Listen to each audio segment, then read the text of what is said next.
Vamos a continuar. Bien. Acá les habla un poquitito de las características clínicas generales de las reacciones alérgicas. Anafilaxia, shock anafiláctico. Ese es un síndrome caracterizado por una migración masiva desde los vasos sanguíneos de líquidos a los tejidos, provocando inflamación en distintos órganos del cuerpo humano y taquicardia e hipotensión. Si no se trata con urgencia vital, provoca la muerte por colapso circulatorio. Según el modo de presentación, existen dos tipos. Antes de ver cuáles son esos dos tipos, vamos a ver que el shock anafiláctico, obviamente, es una reacción exagerada dentro de lo exagerado, ¿no? O sea, vieron que uno cuando se enoja puede tener un enojito, puede tener un enojito un poquito más grande. Bueno, esta es la máxima expresión de enojo.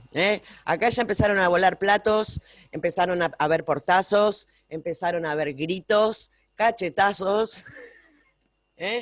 Obviamente es la forma más agresiva, obviamente, de la reacción.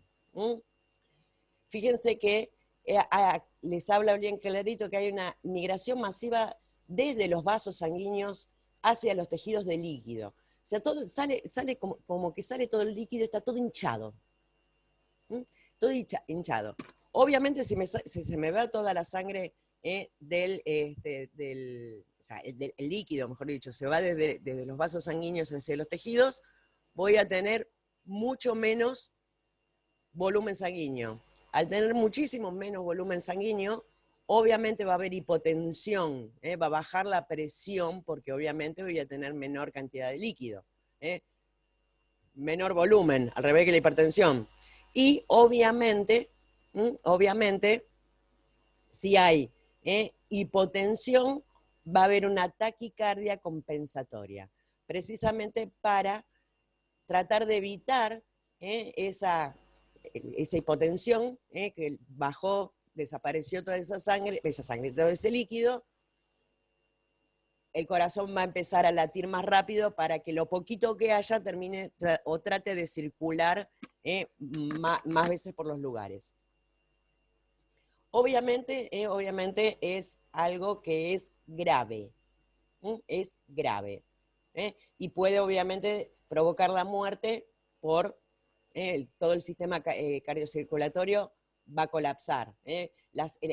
No va a haber sangre porque el líquido va a estar todo en los tejidos, el corazón va a tener que empezar a bombear más rápido. Todo esto puede llevar precisamente al colapso, que deje de funcionar porque diga, no, loco, yo no puedo con esto, y puede provocar la muerte. Se puede presentar de dos maneras. Una en forma inmediata, atacó, el alérgeno, nos pusimos en contacto con el alérgeno y ocurrió en el momento, o retardada, tiempo después. La inmediata dice, se produce normalmente cuando el alérgeno entra en el torrente sanguíneo rápidamente. Las causas son principalmente por medicamentos y picaduras de insectos. Es como que el alérgeno, de una forma muy rápida, entra al torrente sanguíneo. El alérgeno, obviamente, va a producir esta reacción, y obviamente entró y el sistema inmunológico se enojó y produjo ya el revoleo de platos, los portazos, y toda la historieta. En cambio, retardada, dice cuando el alérgeno entra en contacto con el ser humano por vía digestiva, por contacto o inhalada. La causa son alimentos, medicamentos por vía oral, látex por el contacto cutáneo, etc.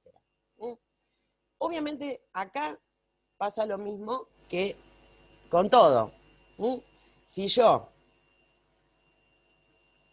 como algo, tengo que esperar que se procese. Entonces va a tardar un rato más. Pero por más que tarde un rato más, la reacción va a ser igual. Nada más que difiere en el tiempo. Una cosa es que si el alérgeno entró directamente al torrente sanguíneo o primero tuvo que sufrir un par de procesos hasta que llegue al torrente sanguíneo. Pero es lo mismo, ¿eh? El tipo de reacción es exactamente igual. Una va a tardar más que la otra, la única diferencia. Rinitis alérgica afecta la mucosa nasal y es causada por pólenes, gramíneas, por pólenes de árboles, por pólenes, sea de lo que sea. Lo cual no significa que sean los únicos alérgenos para la rinitis alérgica. Después vamos a ver que para la rinitis alérgica cualquier cosa, cualquier alérgeno que sea inhalable puede provocar una rinitis alérgica. Que las características, volvemos a repetir, es el prurito que pica, que pica, que pica la nariz congestionada, a veces imposibilidad de respirar correctamente, estornudos, pero no estornudos así, ay, estornudé, no, estornudos lo que se denomina en salva, es chi, hachi, hachi, 20 estornudos, 30 estornudos, uno detrás del otro, que me está como congestionando la nariz, la típica agüita que cae, que molesta, que pica, Y esto es muy lógico si lo pensamos. ¿Por qué? El cuerpo inhala este alérgeno y lo primero que se va a producir son los estornudos. ¿Por qué? Porque el estornudo no es otra cosa que un mecanismo de defensa. Está tratando de sacar mecánicamente aquello que supuestamente lo considera que es patógeno, que es maligno, que es malo, que me va a hacer algo. Trastornos gastrointestinales, volvemos a lo mismo de siempre. Náuseas, vómitos, diarrea. Asma extrínseca.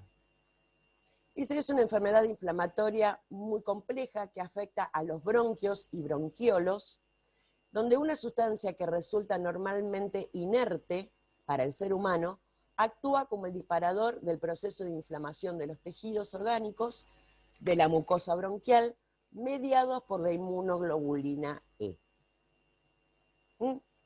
¿Qué es lo que ocurre acá? En el asma común y corriente, eso ya después lo vamos a ver cuál es la fisiopatología del asma cuando nos toque, ocurre precisamente, dependiendo el disparador que tiene cada persona, va a haber una hiperreactividad bronquial. Acá la hiperreactividad va a ocurrir en el bronquio. El bronquio también tiene un mecanismo de defensa que si está detectando algo que puede ser potencialmente patógeno, va a tratar de cerrarse. ¿Para qué? Para que no entre, para que no llegue al pulmón, para que no llegue a los alvéolos. Normalmente va a ocurrir así. En la persona que tiene asma, esta reacción del bronquio que tiende a cerrarse para impedir que eso que considera que puede ser dañino, lo va a hacer de una manera muy exagerada. Entonces el calibre del bronquio va a ser mucho más chico que en una persona que normalmente que no ocurre.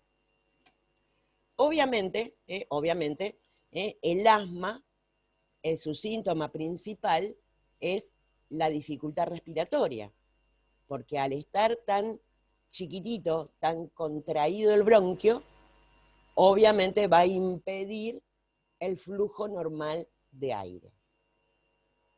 Con el asma extrínseca básicamente es lo mismo, ocurre una broncoconstricción de la misma manera, pero en vez de ser como un mecanismo de defensa, que en el caso del asma común es exagerado, en el caso de una persona que no tiene ni asma común ni asma extrínseca, la broncoconstricción me va a permitir todavía un flujo de aire normal.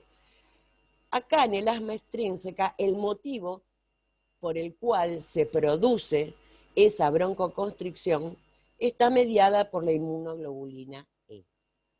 ¿Mm? Acá, si nosotros lo querríamos clasificar con respecto a los tipos de respuesta de hipersensibilidad, ¿en cuál grupo lo meterían? ¿En el 1, en el 2, en el 13 o en el 4?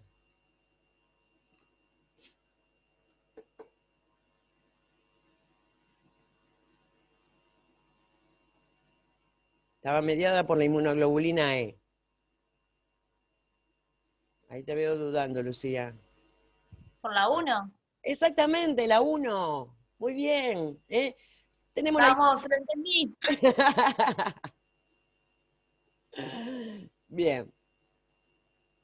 Acá les hablo un poquitito de las crisis alérgicas.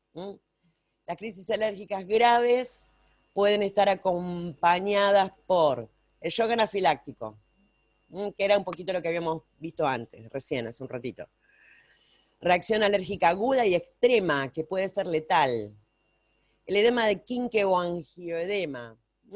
Esta es la que hablaba, la que decías vos, Lucía, con respecto cuando planteaste a principio de la reunión anterior, precisamente lo del edema de glotis. Exactamente. Acá la reacción alérgica ocurre en la zona de la glotis, se edematiza toda la zona, así como en el shock anafiláctico esta, digamos, esta inflamación ocurre en todos los órganos o en muchos órganos y que me terminaba provocando el colapso cardiocirculatorio. Acá en el edema de glotis, ocurre específicamente en la glotis. Con lo que obviamente lo que dificulta es el paso de aire. Tengo la garganta, la glotis cerrada, no puedo respirar. Ya del vamos. No, directamente no entra el aire. Si no entra el aire, olvidémonos.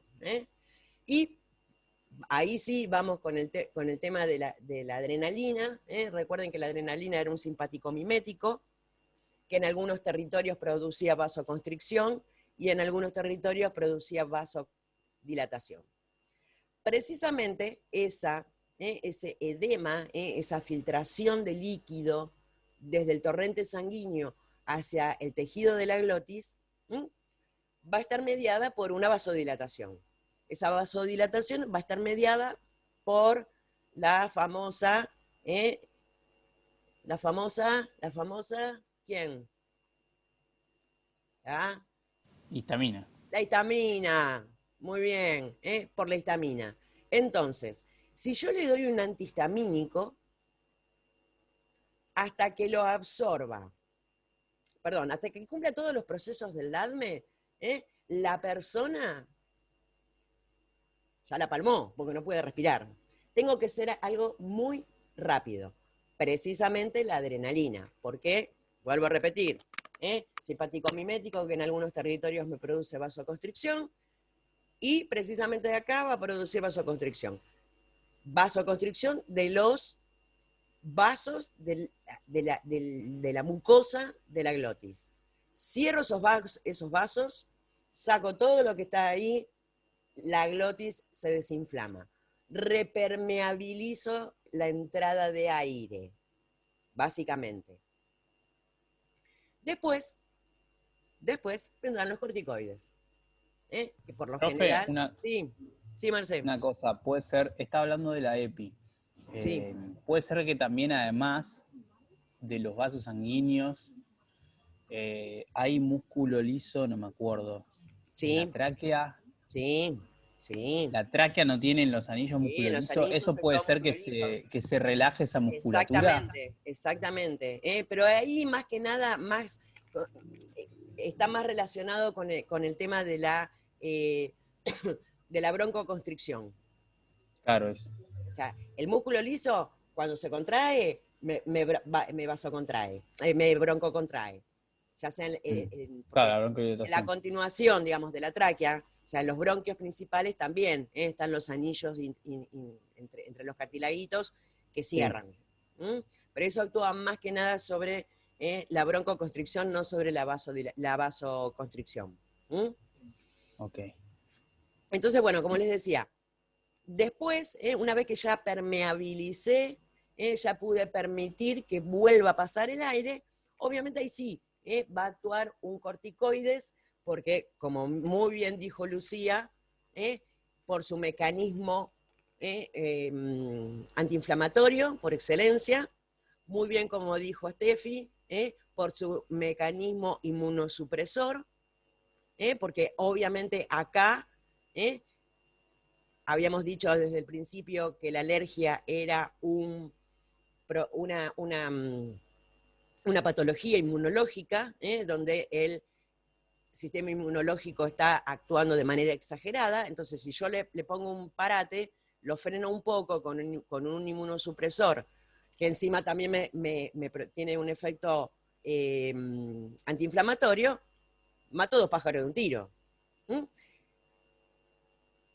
También, ojo con lo de, a veces no se llega a, o sea, la adrenalina o la epinefrina, cualquiera de los simpaticomiméticos, a veces hay que hacer una traqueostomía, porque obviamente no se llega a resolver tan rápido. Obviamente una persona que está con estos síntomas a la farmacia no va nunca. Porque está con dificultad respiratoria importante. Importante. Obviamente va a ir a una guardia. Así que no nos preocupemos demasiado por eso. Vértigos, síncope, desvanecimiento, náuseas. Esto también ocurre por vasodilatación o vasoconstricción, dependiendo de los territorios. El vértigo no es otra cosa que, a diferencia del mareo, vieron que el mareo es siempre estar como, ay, estoy remareado, siento como la cabeza llena de algodón. En el vértigo, a diferencia que también termina apareciendo, son similares, la sensación es que todo gira alrededor, que estamos en el medio de la calecita y que está todo alrededor girando como si fuera... Eso termina produciendo náuseas, vómitos. Es muy común, junto con el vértigo, tener náuseas y vómitos, porque es bastante... Y otra cosa que quiero aclarar, que también hay mucha confusión, porque uno dice vértigo y lo primero que piensa es, me asomo, ay, me da miedo. Me asomo a un precipicio y me asomo a un balcón, eso es otro tipo de vértigo. El vértigo del que hablamos acá es la sensación de que todo gira alrededor y que está relacionado con el sistema vestibular del oído o con el sistema vestibular en el cerebelo. Es de origen nervioso. Pero bueno. Profe. Síncope. Sí, Marcén. Profe, Sí. yo tuve una compañera de laburo que, bueno, se estaba por recibir, el médico le dijo que era por estrés, tuvo síndrome vestibular, Sí.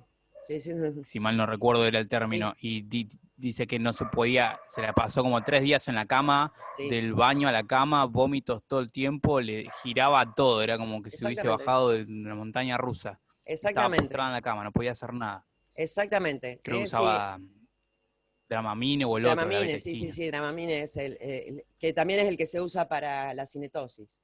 Que es básicamente lo mismo, es un síndrome vertiginoso que se despierta con el movimiento, o sea, cuando estás en viaje o en un barco. Pero yo les hago hagan la prueba. Se paran y empiezan a girar, y se paran. Eso es el síntoma de un síndrome vertiginoso. Encima, exacerbado porque enseguida aparece vómito, porque, o sea, cuando empezás a girar, obviamente en algún momento cuando los otolitos, que son unas piedritas que están en el oído, se acomodan, ya está, se pasó. Pero la persona que tiene el síndrome vertiginoso no se le acomodan. Entonces obviamente es bastante embromado, y obviamente toda esa sensación es bastante incapacitante, y suele tardar entre 2 o 3 días. Bien, inflamación de labios, párpados, dedos, prurito o comezón en todo el cuerpo. Eso es una de las cosas más comunes que ocurren en las reacciones alérgicas. El prurito, la picazón, es una de las cosas más características de cualquier tipo de reacción alérgica. Dificultad respiratoria. Y acá ya estamos hablando de algo, obviamente un poquito más grave, y que obviamente siempre está relacionado con lo que sea algún tipo de alergia respiratoria. Porque si yo tengo dificultad respiratoria, lo que está afectado obviamente es aparato respiratorio. Malestar o decaimiento. También es bastante lógico esto, porque uno está molesto. Uno cuando empieza con los síntomas de alergia está molesto, porque pica, porque me empiezo con estornudos, porque me pican los ojos, porque me pica esto, porque me pica lo otro. Puedo llegar a tener un poco de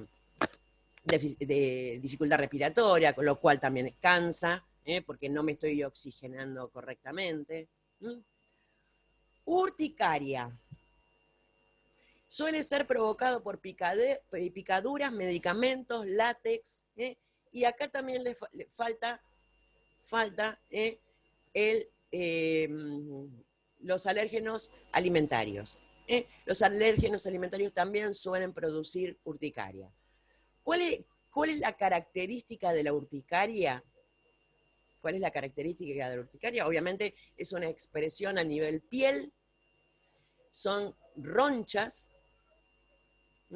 Sí, Marcén. ¿Es lo mismo rash cutáneo? No, rash cutáneo es cuando se pone la piel roja.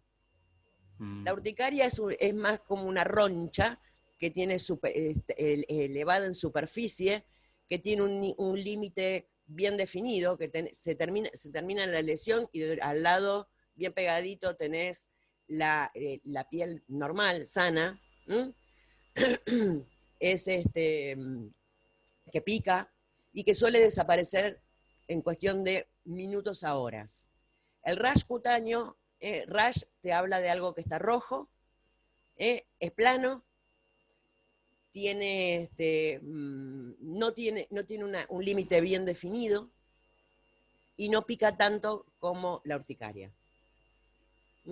Pero puede ser que haya como alguna especie de edema, porque yo tuve una vez, tengo esa duda, yo honestamente para mí eran más o menos lo mismo, nunca supe exactamente la diferencia. A mí me pasó que una vez tuve una reacción alérgica, no sé bien a qué, me colgué de un árbol, creo que era de la familia de las plantas del árbol del látex, ¿cómo se llama? Sí. El ficus. Sí. No sé si era eso al final, nunca me hice la prueba de alergia. Me empezó a picar todo, me empezó a poner rojo, me empezó a dar como picazón acá en la garganta, empecé con arcada y terminé, en un momento le digo, me parece que tengo una zona la lengua así, hinchada, sí. habíamos terminado de jugar a la pelota y no había hablado, me sentía medio como mal, y en un momento cuando me miro los dedos, los tengo como edematizados, sí, hinchados. Entonces ahí digo, tengo una reacción alérgica. Me empecé a revisar y en la panza me picaba y tenía rojo, y me revisé como los puntos distales, ¿no? Me revisé el tobillo, rojo, me picaba. Y ahí hablé y le digo a un amigo, tengo una reacción alérgica. Y como no había hablado en un rato, no sabía que tenía la lengua hinchada. Claro. Yo no podía hablar. No se me cerró la glotis, pero bueno, me llevaron a la guardia, me pusieron un Decadrón y después al otro día me tomé por unos días el Benadryl. Sí. Pero lo que yo tenía en la piel, aparte de rojo y picazón y sensación de calor, sí, yo veía que es como si hubiesen picaduras de mosquitos. Ronchitas, sí. En realidad tenía las dos cosas. Claro, con Claro, razón. tenías las dos cosas. Tenías el rash cutáneo, que era lo rojo, lo caliente, y también tenías la urticaria, que era como las ronchitas. Ahora después, cuando terminemos la clase, busco imágenes y para que se vean bien las diferencias, porque contarlo así Buenísimo. medio como verbal Gracias. es mucho más sencillo verlo. Yo también tenía la misma duda, profe, porque como yo tengo la fotoalergia esa horrible, también pensé de que tipo la urticaria era lo mismo, pero me parece que es más rash lo mío, porque a mí me salen como manchas, parece manchas de psoriasis, son muy oscuras, o sea, un rojo muy oscuro, manchas, manchas, manchas, y como que, y bueno, inflamación, calor, bueno, una sensación también así media rara, y también pensé de que podía ser como una urticaria que No. pocas veces me salen más granitos. Es Ahora más que nada. mira, justo urticaria. A ver si, ahí trato de compartirles alguna imagen para que, pero se las mando al grupo porque no, como tengo, bueno, ya se me está terminando el tiempo, la punta del sauce. ¿Para qué me pongo los ojos? Porque si no. Uy, acá hay una re urticaria. Ahí les mando una urticaria al grupo y después un rash. ¿Dónde está? Acá está.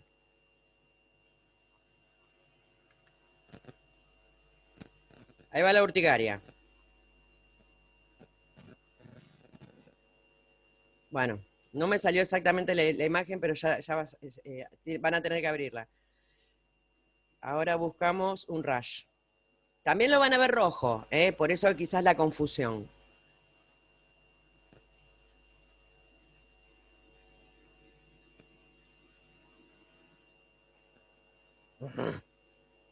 No, profe, qué impresión me da. Horrible, Me es da impresión horrible. mal.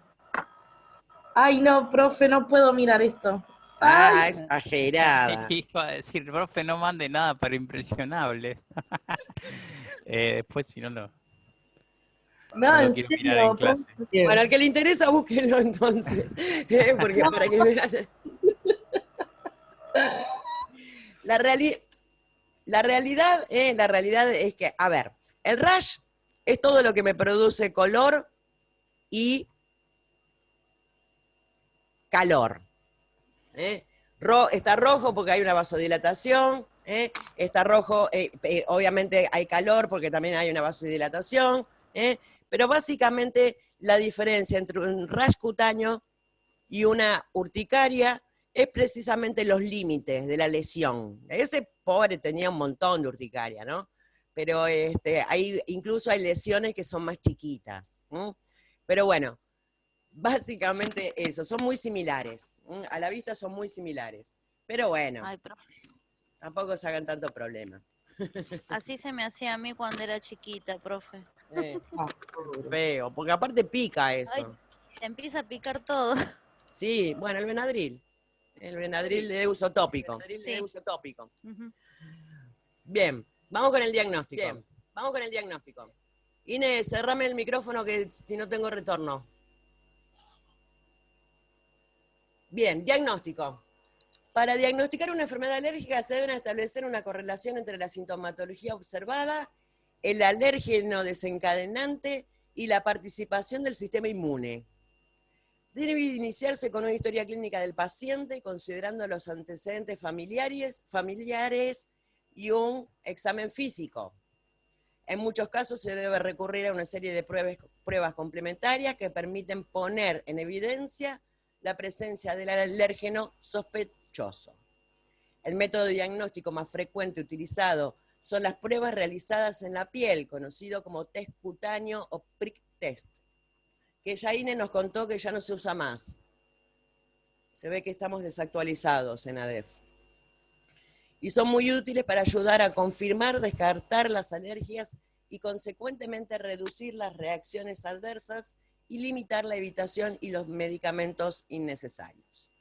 Vamos del principio. ¿Cómo diagnostico una alergia?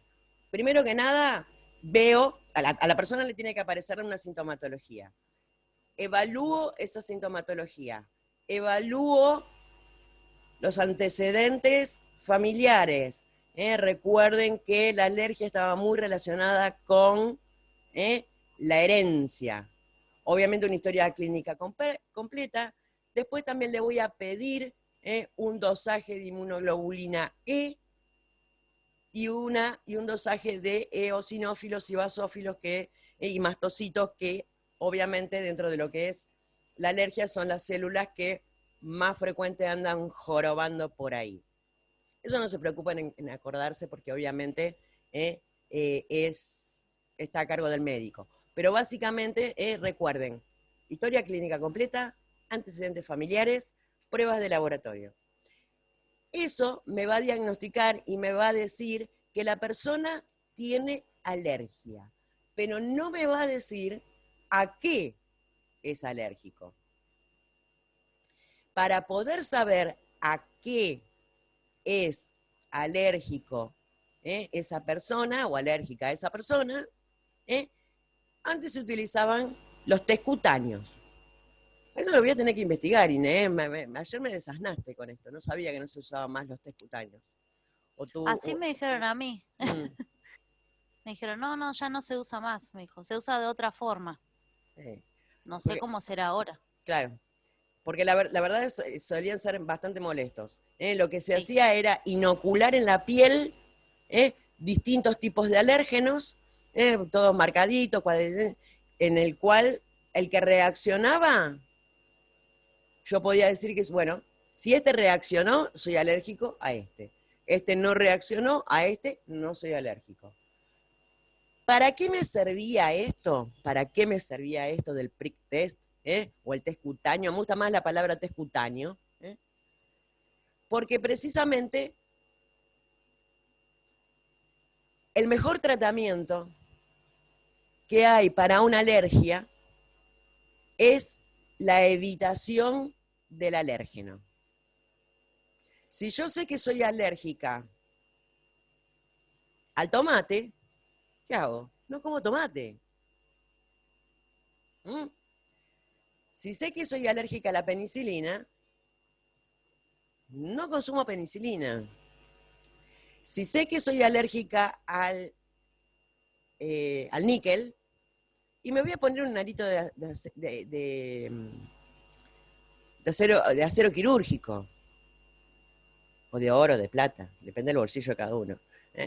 Si sé que soy alérgica al látex, no voy a usar guantes de látex. Si sé que soy alérgica al detergente, que lave los platos el jefe, ¿no? La evitación del alérgeno, siempre es lo que más resultado da. Ahora, ¿qué pasa? ¿Puedo evitar todos los alérgenos?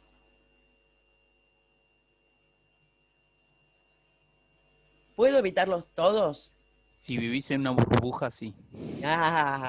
Obvio, pero ¿quién vive en una burbuja?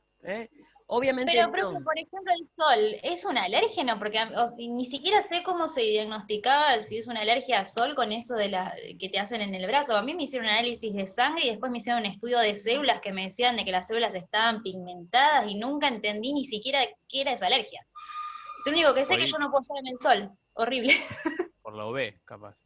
Por los B, sí. Claro, Y habría que verlo todo en conjunto. Porque una cosa es la fotosensibilidad y otra diferente es que uno sea alérgico al sol. O sea, si te hicieron análisis de sangre y encontraron que estaba alta todas las células o la inmunoglobulina E, ya está, ya le pusimos el nombre. Más si tenés antecedentes familiares, ahí ya sabemos. Obviamente con el tema del sol es medio complicadito ponerte un pedacito de sol en la piel, pero bueno, sí se puede cubrir la zona, o mejor dicho, cubrir una zona, dejar expuesta solamente una zona y exponerla al sol y ver qué es lo que pasa. O sea, sería un prick test modificado, raro, pero bueno, eso habría que verlo. Profe. Sí. A mí me mandaban a hacer, depende de lo que daba las reacciones Sí. alérgicas, me mandaban al laboratorio con unos preparados y me aplicaban unas inyecciones. Ah, bueno, las supuestas vacunitas. Claro. Bueno, sí. De eso vamos a charlar cuando hablemos del tratamiento. Igual, ya se nos está terminando el tiempo, en cualquier momento se nos corta, así que bueno, nos vemos el martes, gente bella. Se está por cortar ya. Menos de un buen fin de buen fin de para todos. A descansar. Gracias, profe. A descansar, eso, a descansar. A tomar unas birritas.